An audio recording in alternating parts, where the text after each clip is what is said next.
Thank you, Coach, for being here. We're thrilled to have you in Memphis.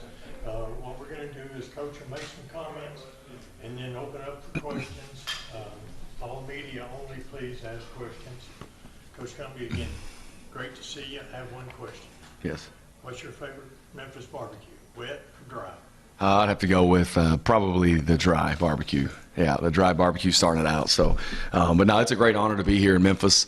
Was here in 2016 with TCU in Georgia. So it's my second time to be at the Liberty Bowl. Tons of great people here. Have had a great hospitality since we've been here.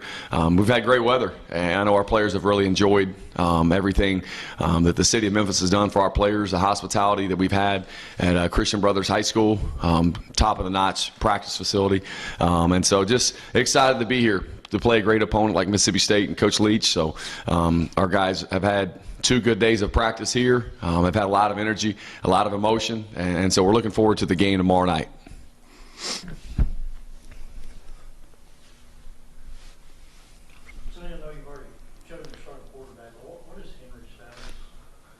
Yeah, Henry is not with us, and he's moved on. I think it's more of a personal decision, and so it'll be Donovan Smith, and then with Baron Morton, and then Parker McNeil. And when you say moved on as a personal decision, is he no longer on the team now? Correct. Has he entered the transfer portal? I do not believe so. How is Donovan with this week preparing for this big game?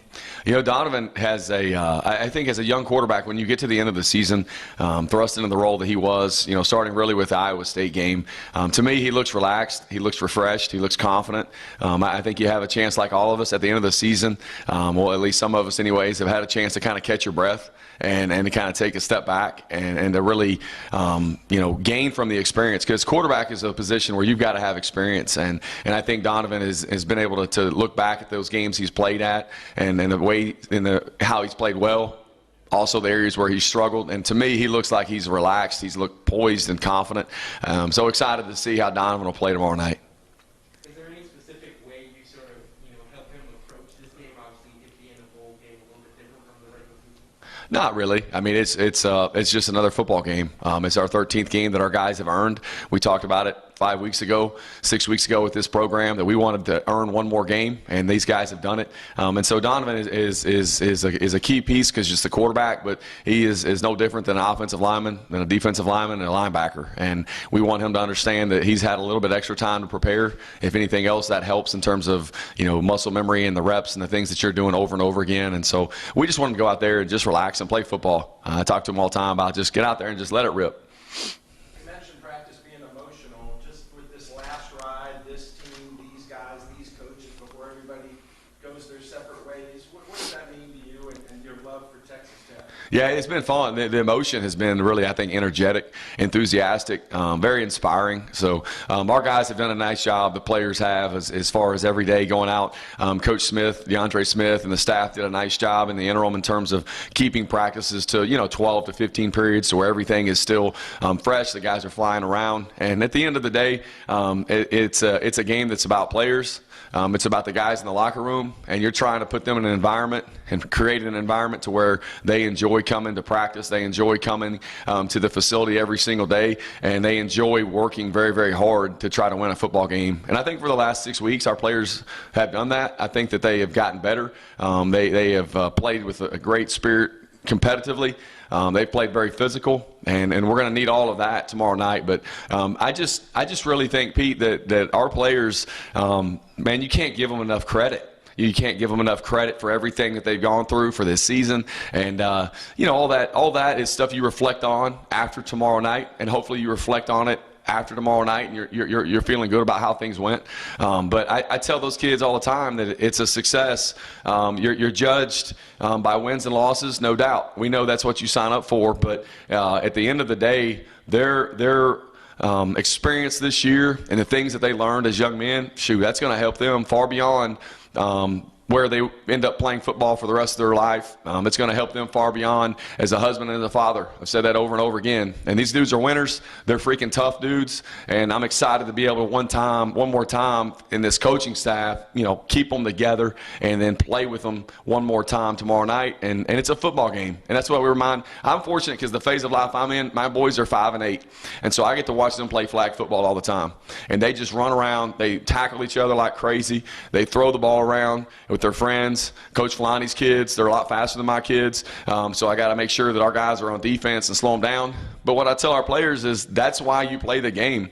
You started when you were 5 years old. You play it when you're 8 years old, and you play it because it's a game. It's a lot of fun, and that's what I want our kids to do tomorrow night, is to play that game tomorrow night with a lot of energy, a lot of passion, and then all those things with a sense of focus and execution of what you're trying to do game plan-wise. Is there any extra motivation going up against a coach you played for? No. I know you mentioned that it's not about you guys, but does it feel like this is sort of coming full circle with your last game with Texas Tech, obviously against the coach that you came up under at Texas Tech? I haven't had a ton of time to reflect on it just because of everything that's going on. And so, I've tried to point everything back to the Texas Tech football players. And I've said it probably the third time I've said it. Fortunately for both institutions, neither one of us are playing. Coach Leach spoke a little bit about what he remembered about you as a player. What do you remember about him as a player? I think the thing that I take from him as a coach is belief in what you do.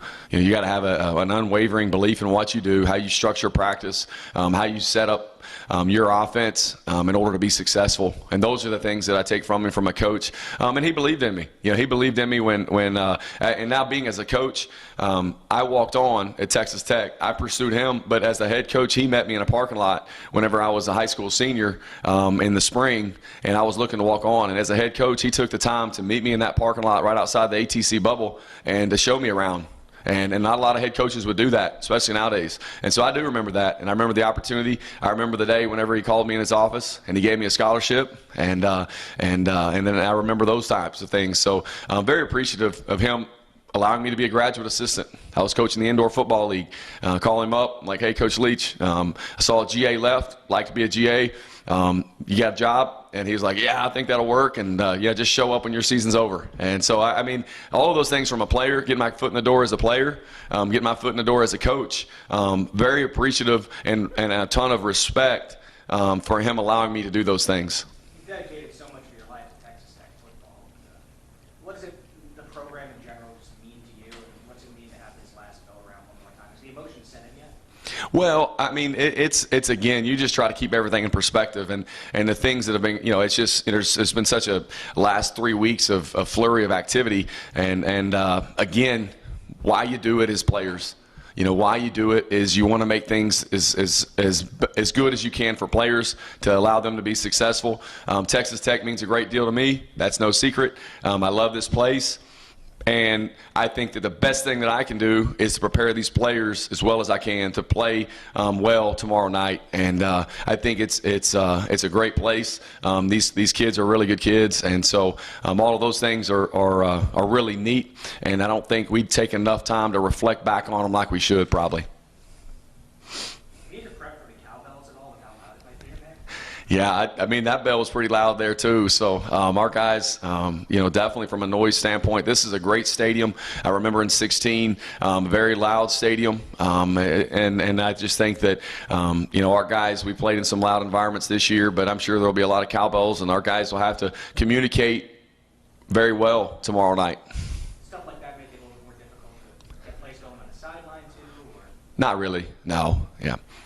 When we spoke to Travis last week back in Lubbock, he mentioned potentially using you guys' speed as sort of to your advantage. Is there any specific way to attack it at SEC defense? Well, they're pretty fast too. They're big up front on defense. They've done a great job defensively, and so from a structure standpoint, they're similar to our guys. They like to pressure you a lot, and so I think you have to look at it. All right, where is our advantage? How do we use our advantage? Where are areas where we may need to cover up a little bit and try to do that within your game plan. It's obviously special to get Texas Tech back into playing in a bowl game. But what would it mean to even go out on top with a win? Oh, it would mean a lot. Just like I know it would mean a lot for Mississippi State. But I think you asked that question. I asked our players. I said, everyone that's been at Texas Tech as a player that has won a bowl game, stand up. and none of them have. And that's where, that's our goal, is to try to have that change. And it's going to be a very difficult task. But I think the one thing that you don't understand either from a bowl game prep is you get extra practices for your young guys. You also get a ton of momentum going into your spring. And so that's what we can leave this program with, too, is a ton of momentum. When you win a bowl game, that kind of springboards you into your next offseason. It gives the kids a little bit more extra life, a little bit more extra juice into the offseason. And so hopefully we can provide that moving forward for Texas Tech. For someone that's had firsthand experience, what is it about Mike Leach and his ability to develop quarterbacks that makes him so good no matter where he goes? I think the simplicity of it and the repetition. I think those are the two things about it. Is I liken it to when you, like, from an offensive standpoint, when you're breaking down defenses and you see a defense that they may just line up in 4-1 and play quarters to different formations, and they line up this formation, they're going to line up this way. You line up in every formation that and it's like a Pandora's box, because you think that you can attack it in so many different ways. But at the end of the day, that defense is so good at what they do, because they don't do that much, that they are able to. It makes it hard. And I think from an offensive standpoint, that's what Coach Leach has been able to do everywhere he's been. Is he's a good quarterback teacher from the standpoint of his plays, his offense, his reads, his progressions, and going through those. And I think the repetitions and the practice set up, I think, allow quarterbacks to be successful. And then when you have good players around you, it helps as well. Mike Leach made a point to compliment the fan base, the university as a whole. He also brought up on his own ongoing legal situation just before. Is that something that you address with your players at all, something with your coaching staff, or do you just try to keep that in its own area, I guess? Yeah, I think most of us don't even have any idea about what's going on with that. So I don't think our players have it, not even on their radar. Both pump jacks have made it, Pete. We got the pump jack for the sideline, and then I'm a little I'm excited about tomorrow, being able to support that pump jack chain into the stadium tomorrow. So I'm pretty fired up about that, Pete. Coach Leach talked about the bowl game against Cal and Aaron Rodgers. What were your memories of that as a player, from when you were a player? Well, I remember like my boys, again, they're 5 and 8, so they're picking up on football pretty good, and people always tell them, and they bring it up, like, Aaron Rodgers is still, he's playing, he's lighting it up, he's one of the best quarterbacks ever to play the game. So they're watching Green Bay, and they're like, Dad, they're looking like, you mean you played in the game and you beat that guy? Like, why aren't you playing there? Like, well, it doesn't quite work that way. It was a great team win. I remember that defensively. We got some stops early, turnovers, and it was just an accumulation of a group of guys. That's why I remind our players all the time at Texas Tech is our first game of the year. We beat a team that we should have beat probably by more. Our second game, we lost to New Mexico, the first time in 14 years in the program's history. The next week, we're losing to TCU 21-0 midway through the second quarter, and they're chanting for the backup quarterback to go in the game. And then we finished the season by winning the Holiday Bowl, and like we did, over the number 4 team. And so it's always not where you start, it's how you finish. And our guys, I try to reiterate that. And so it was a great team win that night. It was a signature win probably for us in some ways, and I think it really springboarded that 2005 team to the Cotton Bowl season. That sounds like your boys don't totally believe you, though. Oh no, they believe me. Yeah. They believe that we won. They just don't. It's like they still think because you play a certain team and you beat them, and then the next week if you lose to a team that has already beat that team, the checks and balances don't always equal up for them right now. Kind of going back to the pump jack thing, Joey McGuire's tweeted about it a bunch. If that stays next year, how does that make you feel about, I guess, leaving kind of a footprint on Texas Tech football? It's a neat deal, and I, just like in coaching, I stole it from Chad Rogers, whenever he was in Snyder from my hometown, and so I know me personally, I've driven through a lot of places, and I always will notice a pump jack now, and I won't look at one quite the same. What does this game mean to a guy like Rashad, who's from Memphis but never had the opportunity to play in the movie? Yeah, I think that it's a big deal for Rashad to be able to come back home and play in front of family. He's had a great season. He's done a really good job of basically playing against the number 1 receiver for whomever we play, and has done really well. And we'll have our hands full, both corners, him and DeMarcus will tomorrow night for sure. And sometimes you're a little concerned when players come back home that they try to do too much because they're trying to perform for their family. And I think Rashad is a kid that doesn't get caught up in that. And I think he's had a heck of a season, and really happy for him to be able to play in front of his family and friends. How important will the play of the secondary as a whole be Yeah, I mean that's critical. I think that's critical. Our secondary, and then also our pass rush. When you play a team that that historically throws the ball as much as these guys do, I think your pass rush has to be very effective, and not just the three guys, the D linemen. I mean, I think in terms of our linebackers and blitz packages and how we can disrupt the quarterback. Sonny, come on to personnel things. What is it that Bullock has been being down with, and what is it that Jacob Morgenstern's been down with? Loic has been a shoulder, and so he will be out. And then Morgenstern, his has been more with a shoulder, and then just sickness really. With everything going around in the grand scheme of college football, these bowl game cancels and things like that, what does it mean to you guys to sort of both be here, be basically at game day? Yeah, we're glad that things have worked out for both teams to be able to play and haven't been hit too hard. As far as COVID, it's very real, and we have a respect for it. And our players have handled things well from that standpoint, and just glad that we're able to play this game, because you see as things have gone on across the country, the numbers and attrition have taken a hit on a lot of games in a lot of places, and we look at it as it's a reward for our players. That's what bowl games are, is a reward, and they're able to go out, one last time and play together. And so, grateful that both teams have been able to do that up to this point. Sonny, is Connor Killian working with special teams during the year, or is he becoming more visible during the holiday practices? Yeah, he was working with special teams all year with Coach Tomerdahl, so he was hand in hand with him. Did a lot of the special teams, and I don't know if he had a hand in all the Bruce Springsteen that was being played in the meeting rooms or not that Tomerdahl had, but he helped a lot.